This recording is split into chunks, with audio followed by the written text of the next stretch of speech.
जीवन में प्राय ऐसी स्थिति का सामना करते हैं जब हम वस्तुओं को व्यवस्थित जमाना, बांटना, समय प्रबंधन, गति, दूरी आदि में गुणनखंड और गुणजों का प्रयोग करते हैं। जैसे कि एक कक्षा में 8 बच्चे हैं। बच्चों को पंक्ति में इस प्रकार व्यवस्थित करना है कि प्रत्येक पंक्ति में बच्चों की संख्या समान हो। तो हम निम्नानुसार व्यवस्थित करेंगे। प्रत्येक पंक्ति में एक बच्चा। पंक्तियों की संख्या 8 पंक्ति होना चाहिए। बच्चों की कुल संख्या कितनी होगी? 8। क्यों? क्योंकि एक पंक्ति में एक ही है, तो लाइन से होंगे तो 8 हो जाएंगे। जैसे कि हमने ऐसे जमाया तो ये 8 हो गए। प्रत्येक पंक्ति में अगर 2 बच्चा है और पंक्तियों की संख्या होगी 4, तो बच्चों की कुल संख्या 8। देखिए, पहली पंक्ति में 2 और कितनी पंक्ति होंगी? 4। तो 1 2 3 4, 2 हमने जमाया तो ये हो गए 8। प्रत्येक पंक्ति में 4 बच्चा मतलब अब यहाँ पे पहले 1 था, फिर 2 था, अब यहाँ 4 आएंगे। 1 2 3 4 और पंक्तियों की संख्या कितनी होगी? 2। मतलब एक पंक्ति ऊपर वाली, दूसरी, ये कितने बच्चे हो गए? 4 दूनी 8। प्रत्येक पंक्ति में 8 बच्चा। प्रत्येक पंक्ति में 8 बच्चा, तो ये लाइन से 8 हो जाएंगे। बस 8 गुणा एक ही पंक्ति है, 8 बच्चे हैं और एक पंक्ति है तो 8। अब देखिए कितने अलग अलग तरीके से हमने इस 8 बच्चों को जमाया है। इस प्रकार 1 गुणा 8, इस प्रकार 2 गुणा 4, इस प्रकार 4 गुणा 2, इस प्रकार 8 गुणा 1। अब हम देखते हैं कि संख्या 8 को संख्या 2 और पूरा विभाजित करती है, वह एक तरह से भी विभाजित होती है। अतः हम कह सकते हैं कि संख्या 8 को संख्या 1 2 4 8 पूर्ण रूप से विभाजित करती है। अतः संख्या 8 के गुणनखंड 1 2 4 8 और 8 प्रत्येक गुणनखंड संख्या का गुणज है। देखिए, गुणनखंड का मतलब है कि किसी भी चीज़ के टुकड़े, उसके गुणा करने पे उसके टुकड़े। तो इन दोनों का गुणा करने पे 8 आ रहा था, इन दोनों का भी 8 आ रहा था, इन दोनों का भी 8। तो 8 को हम इस प्रकार से तोड़ सकते हैं, बांट सकते हैं। 8 और 1 4 और 2, 4 और 2 1 और 8। तो ये जो टुकड़े हैं ना, इसी को बोलते हैं संख्या का गुणनखंड। किसी भी संख्या के छोटे जो टुकड़े करते हैं, जिनकी गुणा करने पे संख्या आती है, उसे बोलते हैं गुणनखंड। क्या बोलते हैं? गुणनखंड। 8 के गुणनखंड क्या हो गए? 1 2 4 8। 8 अपने प्रत्येक गुणनखंड का गुणज है। और गुणज का मतलब होता है इस एक के संख्या के गुणे में आना चाहिए 8। तो 1 के पहाड़े में 8 आता है, 2 के पहाड़े में भी आता है, 4 के पहाड़े में भी आता है। तो जिसके गुणे में आएगा वो गुणज कहलाता है, और जिसके टुकड़े करने पे वो संख्या प्राप्त हो वो गुणनखंड कहलाती है। गुणनखंड, किसी संख्या का गुणनखंड उसका पूरा विभाजक होता है।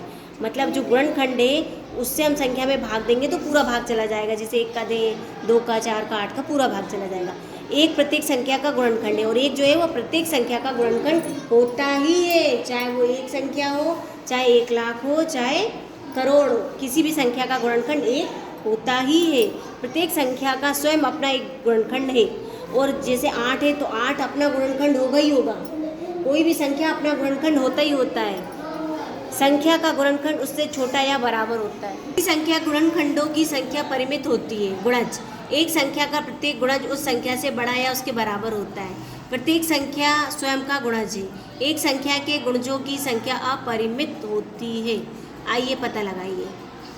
12 के सभी गुणनखंड और 12 के गुणज। हमें 2 चीज़ें बतानी है। क्या बताना है? एक तो 12 के गुणनखंड और दूसरा 12 के गुणज। 12 को विभिन्न प्रकार से 2 संख्याओं के गुणनफल के रूप में लिखा जा सकता है। 1 और 12 दोनों ही 12 के गुणनखंड हैं। 12 के गुणनखंड 12 के बराबर या छोटे होंगे, इसके बराबर या इससे छोटे होंगे।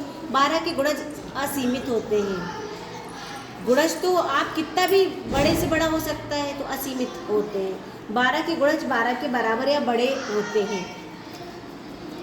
अब देखिए, 12 को हम कैसे लिख सकते हैं? गुणा 12, 4 तियाँ 12, 2 छक्के 12, 6 दूनी 12, 3 चौको 12। रुक जाइए, क्योंकि 4 और 3 पहले आ चुका है। इस प्रकार 12 के गुणनखंड हो गए 1 2 3 4 और 6, और 12 तो खुद होगा, और 1 तो होता ही है सब में। ये 1 और स्वयं संख्या, ये दोनों तो सबके गुणनखंड होते हैं। 12 के गुणज, 12 के गुणज क्या बताया था हमने? जो 12 के पहाड़े में आते हैं संख्या, जैसे 12 12 दूनी 24, 12 तियाँ 36, 12 चौको 48, 12 पंजे 60। तो ये बढ़ाते जाओ कितना भी बढ़ जाएगा, तो ये असीमित होते हैं। अब हम अपनी गणित की पाठ्यपुस्तक गणित प्रकाश के अध्याय 5 अभाज्य संख्या पर कार्य करेंगे और साथ ही कुछ प्रश्नों के अभ्यास करेंगे। प्रश्नों को पढ़कर दिए गए विकल्पों में से सही उत्तर चुनकर लिखिए। सामने दिए गए सभी घेरे को भरिए। निम्नलिखित में से सबसे छोटी अभाज्य संख्या है तो 2। 2 सबसे छोटी अभाज्य संख्या होती है डी वाला। तो एक शिक्षक अपनी कक्षा में उपस्थित सभी विद्यार्थियों को 5-5 टॉफियाँ बांटता है। बताइए शिक्षक के पास कुल टॉफियों की संख्या का इकाई अंक निम्नलिखित में से क्या हो सकता है यदि वितरण के बाद उसके पास कोई टॉफी शेष ना बचे? तो 0। उसका इकाई का अंक क्या होगा? 0। क्यों? क्योंकि अगर 0 होगा तो ही तो 5 से पूरा भाग जाएगा, और उनने बोला शेष ना बचे, तो हम किस संख्या में भाग देंगे तो 0 आएगा। जो 5 का भाग जाता है जिसके इकाई का अंक क्या होना चाहिए? 0। अगला प्रश्न है 48 और 80 के बीच विषम अभाज्य संख्याएं तो 7 अभाज्य संख्याएं होती हैं। किसी संख्या में 28 छात्र हैं तो इन संख्या छात्रों को अधिकतम छात्रों के कितने समान समूहों में विभाजित किया जा सकता है जिसमें प्रत्येक पंक्ति में छात्रों की संख्या समान है? तो 4। क्यों? क्योंकि 4 पंक्ति होगी तो 7 हो जाएंगे। 7 चौको 28। विवेक एक दुकान से 50 रुपए की टॉफ़ी खरीदता है। उसके पास 2 रुपए के सिक्के हैं। वह भुगतान के लिए कितने सिक्के दुकानदार को देगा? 50 रुपये देना है तो 25 दूनी 50, 25 सिक्के देगा। कौन सी अभाज्य संख्या 35 के साथ सअभाज्य संख्या है? 35 के साथ सअभाज्य संख्या है 34। सअभाज्य का मतलब होता है जो दोनों में साथ साथ से अभाज्य हो। अगला प्रश्न दिए गए रिक्त स्थान की पूर्ति कीजिए। अभाज्य संख्याओं के युग्म जिनका अंतर 2 हो अभाज्य युग्म कहलाती है। 2 संख्याएं जिनका एक के अतिरिक्त कोई और गुणनखंड ना हो सअभाज्य संख्याएं कहलाती हैं। यदि संख्या के अंकों का योग 9 से विभाज्य है तो वह संख्या 3 से भी विभाज्य होगी। एक 3 के गुणज और दूसरा बच्चा 5 के गुणज बोलता है। संख्या 15 दोनों बच्चों सबसे पहले एक जैसे बोलेंगे। 5 दोनों में 15 आता है। प्रश्न 11 अधिवर्ष लीप ईयर। अधिवर्ष का मतलब होता है जिस साल फरवरी 29 दिनों की हो उसे लीप ईयर बोलते हैं ना। फरवरी कितने की होती है? 29 की। तो वो कितने दिनों में आता है? 4 से विभाज्य किया जाता है। हर 4 साल में एक बार आता है तो 4 से विभाज्य होता है। अगला प्रश्न है कोई भी संख्या जिसके सभी गुणनखंडों का योग उस संख्या के दोगुने के बराबर होता है। कोई भी संख्या जिसके सभी गुणनखंडों का योग उसके दोगुने के बराबर होता है वह संख्या कहलाती है। अगला प्रश्न है कोई 2 सअभाज्य संख्याओं का युग्म लिखना है। सअभाज्य तो 7, 10, 5, 12। अगला प्रश्न एक कंगारू की छलांग का अनुक्रम 18, 24, 30, 36 है। अनुक्रम किस संख्या के गुणज हैं? तो इसका गुणज करने के लिए हम इन चारों का क्या निकालेंगे? HCF निकालेंगे तो अनुक्रम संख्या के गुणज क्या आएंगे? 6। ये सभी जो संख्याएं हैं वो 6 के गुणज हैं। अगला प्रश्न एक कॉलोनी में कुल 20 मकान हैं। इन मकानों पर 1 से 20 तक नंबर अंकित हैं। उन मकानों के नंबर बताइए जिन पर संख्या 18 के गुणनखंड वाले नंबर अंकित हों। तो 18 के गुणनखंड कौन कौन होंगे? 1, 2, 3, 6, 9, 18। 1 का 18 में गुणा करेंगे 18 आएगा। 2, 9, 18, 3, 6, 18, 6, 3, 18, 9, 9 दूनी 18 और 18 एकम 18। 100 से कम की सभी एकल अभाज्य संख्याएं लिखिए। तो 2, 3, 5 तथा 7 ये एकल अभाज्य संख्याएं हैं। अनिल संख्या के खेल में 3 अंकों की एक ऐसी संख्या बनाना चाहता है जो किसी संख्या से विभाजित ना हो। वह संख्या है 101 3 अंकों की, 103, 107, 109, 113 आदि। एक मोबाइल टेलीफोन नंबर 10 अंकों का है जिसमें पहले 4 अंक 9979 है। शेष अंक 8, 3, 5, 6 व 0 में से किसी एक अंक को केवल 2 बार प्रयोग कर छोटे से छोटा मोबाइल नंबर बनाइए जो 8 से विभाज्य हो। अब हमें देखना 8 से विभाज्य, तो पहले इन नंबरों को हम लेंगे और 8 से विभाज्य 4 अंकों की संख्या बनाएंगे। बन गई। इसके बाद इन अंकों को लेंगे और इनसे बनी हम छोटी संख्या बनाएंगे तो ये आ जाएगी इस तरह से। अब हमें ऐसा मोबाइल नंबर बनाना है जो छोटा से छोटा हो। तो ये छोटा बना, ये बड़ा बना और ये छोटा बना। अब हम क्या करेंगे? इन दोनों संख्याओं को जोड़ के लिख देंगे। जोड़ के नहीं मतलब साथ में लिख देंगे। 99 89 00 358 एक मोबाइल नंबर हो गया। मिठाई की दुकान पर 60 लड्डू और 90 पेड़े हैं। दुकानदार इन्हें इस प्रकार बांटना चाहता है कि प्रत्येक थाली में समान संख्या में लड्डू और पेड़े हों। अधिकतम कितनी थालियाँ बनाई जा सकती हैं? तो अधिकतम थालियों की संख्या होगी 60 और 90। उनने बोला है कि 60 लड्डू और 90 पेड़े हैं, तो उन दोनों का जब हम HCF निकालेंगे महत्तम समावर्तक तो वो आएगा 30। तो इसका उत्तर होगा 30। अधिकतम थालियों की संख्या होगी 30। अगला प्रश्न है, संख्या 17 और 71 अभाज्य संख्या है। इन दोनों संख्याओं में से एक साथ 100 तक की संख्याओं में से ऐसे अन्य युग्म ज्ञात कीजिए। अब हमें ऐसी संख्या ज्ञात करना है, इन दोनों को पलट 1 और 7 लिखा था, उल्टा करके लिख दिया 7 और 1 तो अभाज्य हो गई। तो ऐसी संख्या हम लिखेंगे 1 और 3 13 और 3 और 1 31, 3 और 7 लेंगे हम तो यहाँ पे आ जाएगा 37, 3 और 7 37 और 7 और 3 73 अभाज्य संख्याओं का ये युग्म है। फिर 7 और 9 लेंगे तो ये हो जाएगा 79 और ये हो जाएगा 97। अगला प्रश्न है, दैनिक जीवन में सार गुणनखंड का उपयोग कहाँ होता है, कोई उदाहरण दीजिए। वस्तुओं को बराबर हिस्सों में बांटना। गुणनखंड का मतलब होता है टुकड़े करना। जैसे मुझे 10 लड्डू हैं और 5 बच्चों में बांटना है तो मैं सबको 2-2 कर दूंगी, तो क्या हो गया, वस्तुओं को बराबर बांट दिया हमने तो गुणनखंड निकल गया। समान लंबाई के टुकड़े काटना। अगर कोई 9 मीटर है और हमें उसे 3 बराबर भागों में बांटना है तो काट देंगे, उसे टुकड़े कर देंगे। टाइल्स एवं फर्श की सजावट में अगर हमें उसे जमाना है तो अलग अलग कैसे रंग बिरंगे हो तो फर्श एवं टाइल्स की सजावट। अगला प्रश्न में 100 से छोटी संख्या हूँ, मेरे 2 गुणनखंड है 3 और 5 में एक ऐसा अंक दूसरे से 1 अंक अधिक है, बताइए मैं कौन सी संख्या हूँ। तो गुणनखंड क्या, जो भी संख्या लेंगे उसके गुणनखंड 3 और 5 होना चाहिए और दोनों एक दूसरे से 1 अंक बड़ा होना चाहिए। तो 45, 4 से 1 बड़ा है और 3 का भी गुणनखंड है 45 और 5 का भी और 100 से छोटा भी है, तो इसका उत्तर होगा 45। अगला प्रश्न, विभिन्न अंकों वाली 4 अंक की सबसे छोटी संख्या ज्ञात कीजिए जो 3 से विभाज्य हो। यदि किसी संख्या के अंकों का योग 3 का गुणज है तो वह संख्या 3 से विभाज्य होगी, अतः अभीष्ट संख्या होगी 1023। केवल अभाज्य संख्या से भरिए ताकि प्रत्येक पंक्ति का गुणनफल पंक्ति के दाईं ओर की संख्या हो और प्रत्येक स्तंभ का गुणनफल स्तंभ के नीचे की संख्या हो।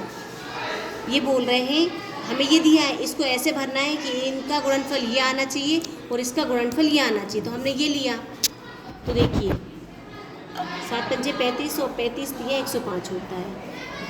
ये 4 और ये 7, 7 चौको 28, इन तीनों का गुणनफल ये आ रहा है, इनका गुणनफल ये आ रहा है। तो हमने लिखा 7 5 3 105, 2 5 2 10, ये 5 दूनी 10 10 दूनी 20 है ना।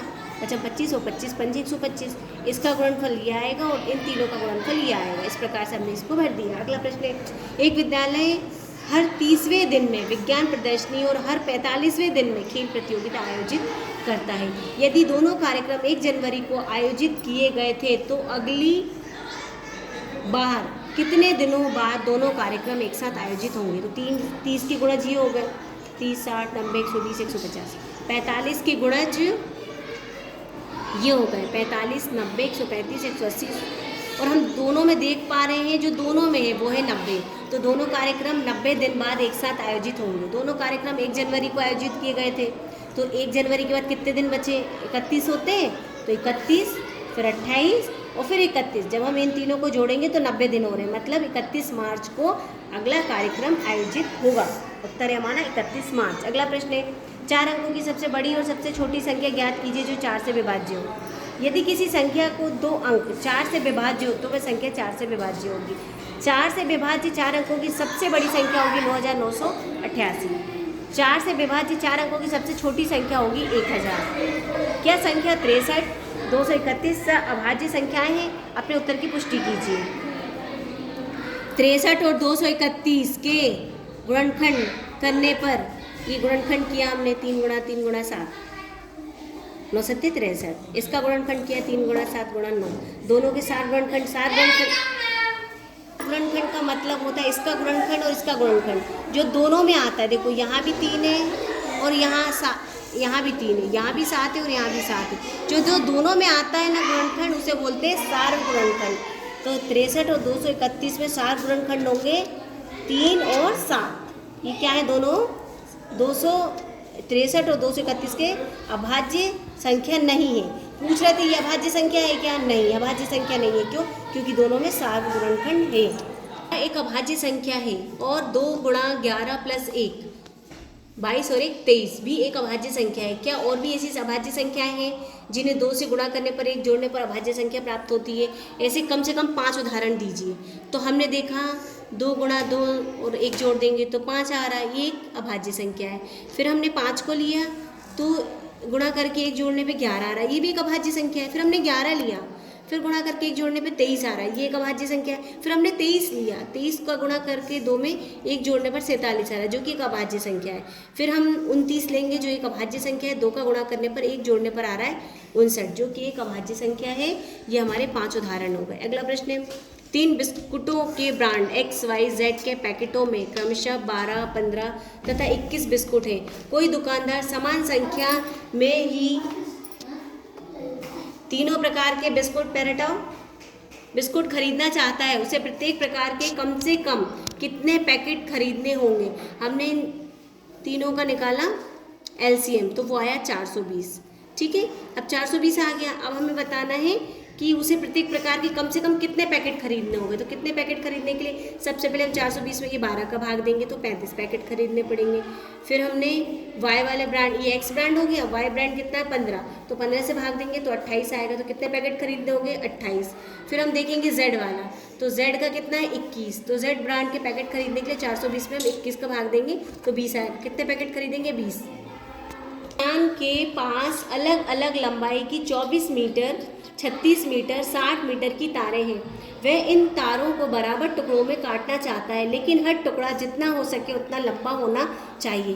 किसान को तारों को काटने के लिए सबसे लंबा टुकड़ा कितना लेना चाहिए। 24 दिया था हमें, 36 60 के गुणनखंड करने पर हम गुणनखंड करेंगे। हमने इसका गुणनखंड किया, इसका भी किया और इसका भी किया, तो हम तीनों में देख पा रहे हैं कि 12 तीनों में आ रहा है। तो जो सबसे अधिक लंबाई का टुकड़ा होगा वो होगा 12, सबसे लंबा टुकड़ा होगा 12 मीटर का।